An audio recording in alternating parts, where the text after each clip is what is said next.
What's going on, guys? Chetty here from Chetty Studios, and today we're going to be taking a look at the LL120 RGB white fans from Corsair.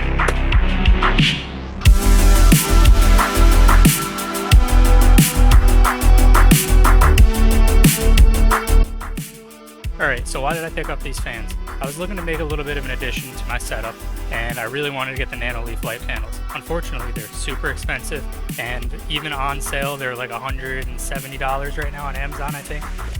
So I figured, why not wait until Black Friday comes along? Hopefully there'll be a sale on them then. But for now, I still want to switch up some of the RGB. So as you can see, my computer here, I cannot change the color of the case fans that it came with. So I said, why not upgrade the fans?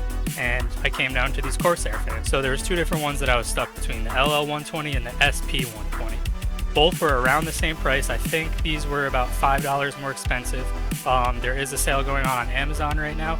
I will drop the link in the bio so you guys can click on that and check both of the products out. But overall, why I decided to go with the LL over the SP is because SP stands for static pressure. So there's two types of fans, static pressure and then just your general airflow. What static pressure means is you're gonna push air very hard and fast through, say, a smaller area, while as these fans right here, the LL120, it's still going to produce a lot of air, but it's not going to be so small and so fast. Think of it as blowing out of your mouth with the LLs compared to blowing hard through a straw with the static pressure fan. Static pressure fans can come in handy when you have a big mesh on the front of your case that you need to push a lot of air through. Another good reason you would use a static fan is to cool off your CPU because you're blowing a lot of air. And those little coils that you see, those little notches in the CPU fans, those Wraith Prism coolers on the Ryzens, a static pressure fan would blow a lot of air fast through those to cool off the CPU. Whereas what I'm trying to do is just cool off my whole case, a larger area, very open. I don't need a lot of pressure pushing through one area. So I decided to go with the LL120. So we're gonna go through a quick unboxing, we're gonna go through a quick install, and then we're gonna see what they look like. Let's get into it, guys. Alright guys, so I cleared out a little space here so we can open this bad boy up. Cut through that tape.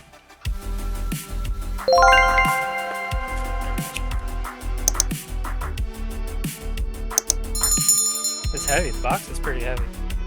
So I'm guessing we've got wires, cables, and whatnot in there. Fans in here. Yep, nothing left in the box. Nice, very beautiful fans. 3 white fans, super excited about these. Put these away, we'll see what we got in this smaller box here. Got tape on this too. Of course, they're loving putting the tape on things, huh? Hopefully I won't need to send this back.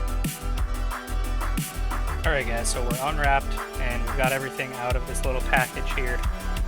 Looking at the directions, they don't seem to be great. Alright guys, so to explain how this part of the installation works, I figured it would be easiest for me to show you on here because it took me a little bit of time to figure it out. And as I said, the instructions are not the best at explaining to you how this should work. So rather than film the process of me figuring it out on my own, I figured I would just show you guys with a Photoshop document how it works. So here we have our motherboard, our power supply down at the bottom left. On the right here on the top, we have the Lighting Node Pro. And then underneath it, we have what we'll call our splitter or our fan connector right here. The first thing you'll want to do is make sure that you have the wire from your power supply with 2 SATA connectors on it. So we'll say there's one here and there's one here. Those are your SATA connectors. That's how the Lighting Node Pro and then our splitter, our fan splitter here are going to be powered. So we'll have one to here and then we'll have one over to here. So that's our power. Now in order for the Lighting Node Pro here to communicate with the fan splitter here, there needs to be a wire connecting it. That wire is the smaller wire in the package that does not have the micro USB on the end. It's just a wire and it will fit in, it doesn't matter what end you use, it'll fit in from here to here. You can put it in 2, but we're not using 2, so why not start with 1? So now both of our controllers here are powered on and they're talking to each other through this wire here. Now we have to connect the fans. So at this point in the installation, you would want to install all 3 of your fans, or however many fans you are putting in. And then there's going to be 2 wires coming off of each fan. One is going to go to the motherboard fan hub. So this is going to be how your fan talks to your motherboard about when to speed up, when to even turn on, etc. So now that your fan is working, we need to allow that to talk to the Lighting Node Pro so you can control the colors on the fans. How that's going to work is the fan is going to plug directly into the fan splitter that we have here. So now just an overview real quick. We have our fan connected to our motherboard, so our motherboard can tell our fan when to spin. We have both of our controllers powered on and talking to each other, and we have our fan connected to this fan splitter here, so that will be able to talk to the fan through the Lighting Node Pro. Now my problem with this is I don't understand why these two could not be combined to be the same thing. This is the first problem I had while putting this together. I didn't really understand why I needed this here fan splitter and the Lighting Node Pro separately. Wouldn't it just make sense for it all to be the same thing? Well, for the Lighting Node Pro to talk to the computer through your motherboard, obviously, that has a cord that is going to plug into one of your USB ports, which would be somewhere around here. So now your motherboard is telling that Lighting Node Pro what colors and whatnot you want to set the fans to. The Lighting Node Pro is telling the fan splitter that information, which is then getting transferred to the fan. Why we need this connection? Quite honestly, I'm not sure. I don't understand why they couldn't have added this onto this, but that's the way that it was designed. Now, my second issue with this is, say we have a second fan, or in my case, a third fan that we're using. These are going to connect also to this splitter here. So you'll have fans 1, as you can see here, it's numbered. Fans 1, 2, 3.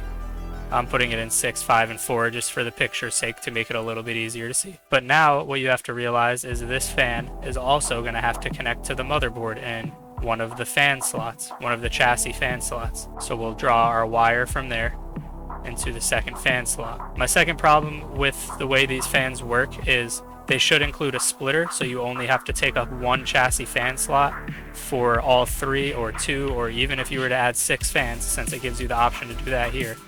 And that way your fans could all be powered on through one fan slot.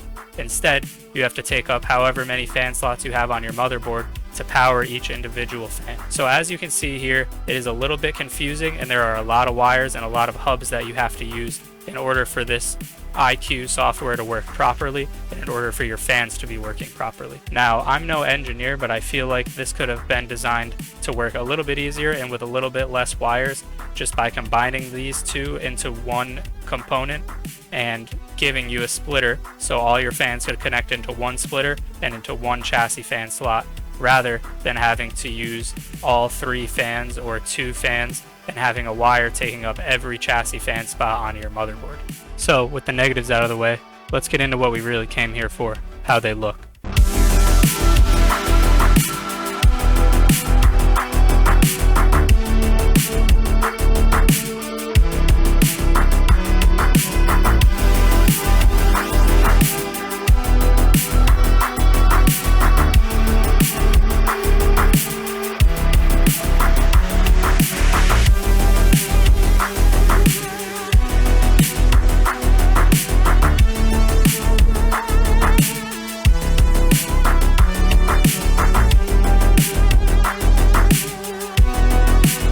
Alright guys, so for those of you who are interested in how the software works, it does use Corsair iCUE. As you can see here, you've got your Node Pro, which is what you'll connect all your Corsair LED stuff to. So if I were to get anything else in this case, or if you have anything else that's also Corsair, you plug that into the Node as well. Any other fans, you'll plug into that fan hub that I showed you earlier. You can save different profiles on here for lighting effects, just like how Razer has Razer Synapse, Corsair uses iCUE. So on here you can just pick different presets. These are the different presets. You can create different scenes, like as you saw in the video, mine is white right now. I will be changing that up soon, but this is just scene 7 is white for me, so it's just a white background. So final thoughts so far, I'm a fan. If I were to rate this, I'd say a 6, 7 out of 10. I think if you have all Corsair products, then this iCUE software is going to be really helpful for you. I don't like how many wires you have to use, how you have to use this Lighting Node Pro deal. I wish that you could just plug it in and go. All in all though, I am happy with it. It looks how I wanted it to look. It wasn't extremely difficult. It was a little bit more difficult than I think it needed to be, but with that being said, yeah, I don't think it's horribly a bad decision to get these fans if they're on sale like they are now. If you use the link in the description of this video, you can go and get them for $85 right now at Amazon, and I think that's one hell of a deal. As always, thanks a lot for stopping by, guys. If you enjoyed this video, hit that like and hit that subscribe. It would really help the channel out, and I hope you guys have a good week.